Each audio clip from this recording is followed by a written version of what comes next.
इसके बाद हमारे पास एग्जांपल नंबर 3 है। इसमें वो क्या कहता है, if the probability is 0.40 that a child expose to a certain contagious disease will catch it, what is the probability that 10th child expose to the disease will be the third to catch it.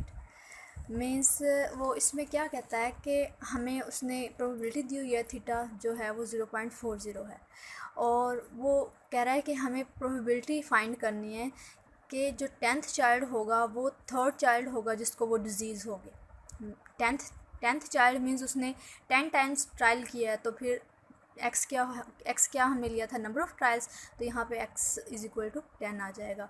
और success हमें किस number पे मिली है, third child पे, तो फिर number of success क्या होगा, k जो है वो 3 आ जाएगा। अब नेगेटिव बाइनोमियल डिस्ट्रीब्यूशन का जो फॉर्मूला है b asterisk X k theta is equal to x minus 1 combination k minus 1 theta to the power x k 1 minus theta to the power x minus k. तो इसमें हमने simply क्या किया है, values put किए हैं और हमारा आंसर आ जाएगा 0.0645। इसके बाद थ्योरम नंबर 5 है। थ्योरम नंबर 5 में क्या है, B asterisk X k theta is equal to के ओवर एक्स बी ऑफ के एक्स थीटा। अब यहाँ पे जो लेफ़्ट साइड पे है वो नेगेटिव बाइनोमियल डिस्ट्रीब्यूशन है और जो राइट साइड पे है वो बाइनोमियल डिस्ट्रीब्यूशन है, क्योंकि वो सिंपल भी है। और अगर हम गौर करें तो जो हमारे पास पैरामीटर्स हैं उन वो चेंज है दोनों में। स्टेरिक वाले बी के साथ एक्स के थीटा है और जो राइट साइड पे है वहाँ पे के एक्स थीटा है। तो ये किस तरह से चेंज होते हैं, ये एग्जांपल नंबर 4 में हम देखेंगे कि हमें फिर वहाँ पे रिप्लेसमेंट करनी पड़ती है। और इसका जो प्रूफ है वो एक्सरसाइज का क्वेश्चन नंबर 18 है, वो आप लोगों को अस्मा कराएगी। एग्जाम्पल नंबर 4 में वो क्या कहता है, use theorem to rework with example 3। Means हमने थ्योरम जो प्रीवियस थ्योरम ये थ्योरम नंबर 5 किया है, थ्योरम नंबर 5 को यूज़ करना है और एग्जाम्पल नंबर 3 को रीवर्क करना है। एग्जाम्पल नंबर 3 में हमें क्या गिवन था, प्रोबेबिलिटी गिवन थी 0.40, number of trials x is equal to 10 and number of success k is equal to 3, ये गिवन था। अब हमने जो थ्योरम नंबर 5 है उसके एक्सप्रेशन में मैंने ये सारी वैल्यूज़ पुट कर दी हैं। अब हमने कैलकुलेट करना है b ऑफ 3, 10, 0.40 को। तो ये क्या है, बाइनोमियल डिस्ट्रीब्यूशन है। बाइनोमियल डिस्ट्रीब्यूशन का जो फॉर्मूला है वो होता है b of x n theta is equal to n combination x theta to the power x into 1 minus theta to the power n minus x। और यहाँ पे n नंबर ऑफ़ ट्रायल्स लिए हमने, ये मैंने डिफरेंस में भी लिखा हुआ है। n जो था वो नंबर ऑफ़ ट्रायल्स है और x नंबर ऑफ़ सक्सेस है। बट जो हमारा प्रेजेंट क्वेश्चन है, ये जो एग्जांपल नंबर 4 है, यहाँ पे x नंबर ऑफ़ ट्रायल्स है और k नंबर ऑफ़ सक्सेस है।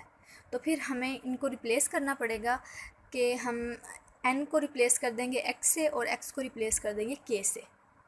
तो फिर रिप्लेसमेंट के बाद जो हमारे पास फॉर्मूला आएगा वो आएगा b k x theta is equal to x combination k theta to the power k 1 into 1 minus theta to the power x minus k। तो x k थीटा ये हमारे पास गिवन है, हमने वैल्यूज़ पुट की और ये हमारे पास आंसर आ जाएगा 0.0645। इसके बाद थ्योरम नंबर 6 है, the mean and variance of negative binomial distribution are. Mean हमारे पास होता है k ओवर थीटा के इक्वल, और जो वेरिएंस होता है वो होता है k over theta into 1 over theta minus 1 के। इनका प्रूफ भी एक्सरसाइज का क्वेश्चन नंबर 19 है और वो भी आप लोगों को अस्मा कराएगी, रोल नंबर 43। नेक्स्ट टॉपिक है हमारा जियोमेट्रिक डिस्ट्रीब्यूशन। जियोमेट्रिक डिस्ट्रीब्यूशन जो है वो हमारे पास नेगेटिव बाइनोमियल डिस्ट्रीब्यूशन से ही ड्राइव होता है। Since the negative binomial distribution with k is equal to 1 has many important applications, it is given a special name, it is called geometric distribution. यहाँ पे special case ये किस तरह बन जाता है कि k को हम 1 कहते हैं, हम यानी k को 1 ले लेंगे तो वो उसका स्पेशल केस बन जाएगा नेगेटिव बाइनोमियल डिस्ट्रीब्यूशन का। In geometric distribution, the researcher is always concerned with first success. अब जो ज्योमेट्रिक डिस्ट्रीब्यूशन होता है इसमें जो हमारा रिसर्चर होगा वो हमेशा उसका कंसर्न होगा वो फर्स्ट सक्सेस से ही होगा।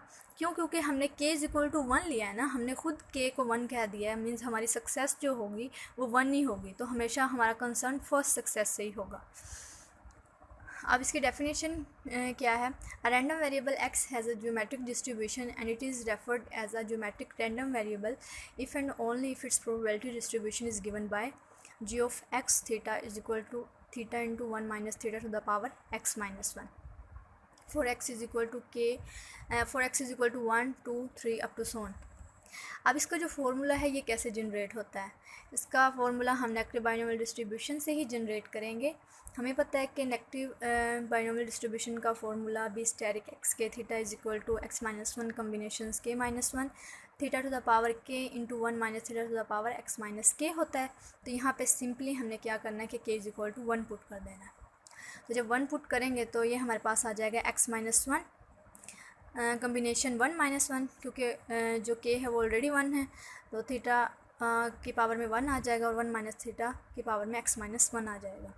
तो जो ये फैक्टोरियल वाला फैक्टर है पूरा ये 1 बन जाएगा और बाकी हमारे पास वही फार्मूला आ जाएगा जो हमने ज्योमेट्रिक डिस्ट्रीब्यूशन की डेफिनेशन में पढ़ा था। अब ये हो गया इसका फार्मूला। इसके बाद इसकी एग्जांपल है, example number 5। If the probability is 0.75 that an applicant for a driver license will pass the road test on any given try, what is the probability that an applicant will finally pass the test on the 4th try. उसने हमें एक applicant है जो कि driver licence चाहता है, उसकी probability 0.75 है टेस्ट को पास करने की, रोड टेस्ट को पास करने की। अब हमने वो प्रोबेबिलिटी बतानी है कि जो एप्लीकेंट है वो अपने 4th ट्राई में अपना टेस्ट पास कर ले। अब यहाँ पे देखें फर्स्ट सक्सेस की ही बात हो रही है, मींस वो अपनी जब वो 4th ट्राई करेगा तो उसको जो वो पास करेगा अपना टेस्ट, तो उसका टेस्ट को पास करना उसकी फ़र्स्ट सक्सेस ही होगी ना। मींस हमारे पास जो ज्योमेट्रिक डिस्ट्रीब्यूशन की एप्लीकेशन है ना वो इस तरह की होंगी कि वहाँ पे सिर्फ एक ही सक्सेस की बात होगी, जबकि हमने जब वो किया था नेगेटिव बाइनोमियल डिस्ट्रीब्यूशन किया था उसमें एक से ज़्यादा सक्सेस की भी हम बात करते थे, लेकिन यहाँ पे जस्ट 1 सक्सेस की बात करेंगे। तो हमें यहाँ पे गिवन है प्रोबेबिलिटी 0.75 और 4th ट्राई की बात कर रहा है वो, तो फिर यहाँ पे क्या होगा कि नंबर ऑफ़ ट्रायल्स हमारे 4 होंगे, x इज इक्वल टू 4 आएगा। तो हमने इसके बाद ज्योमेट्रिक डिस्ट्रीब्यूशन का जो फार्मूला है g of X theta is equal to theta into 1 minus theta to the power x minus 1, उसमें हमने वैल्यूज़ पुट किए हैं और हमारे पास ये आंसर आ जाएगा 0.0117। तो ये हो गई हम टॉपिक था मेरा, और इसके बाद एक्सरसाइज के क्वेश्चन हैं ये जो मेंशन किए हुए हैं मैंने। अब ये सारे क्वेश्चंस हो जाते हैं, इनमें से कुछ क्वेश्चंस जो हैं वो प्रूफ हैं, जैसे मैंने थ्योरम नंबर 5 और 6 का प्रूफ नहीं करवाया है, वो भी क्वेश्चन नंबर 18 और 19 ही हैं, तो वो आपको असमा कराएगी। और बाकी सारे क्वेश्चंस भी हो जाते हैं, आप लोग ट्राई करना, और अगर फिर भी आप लोगों को कहीं प्रॉब्लम आती है तो फिर आप लोग हमसे पूछ सकते हैं। Thank you so much.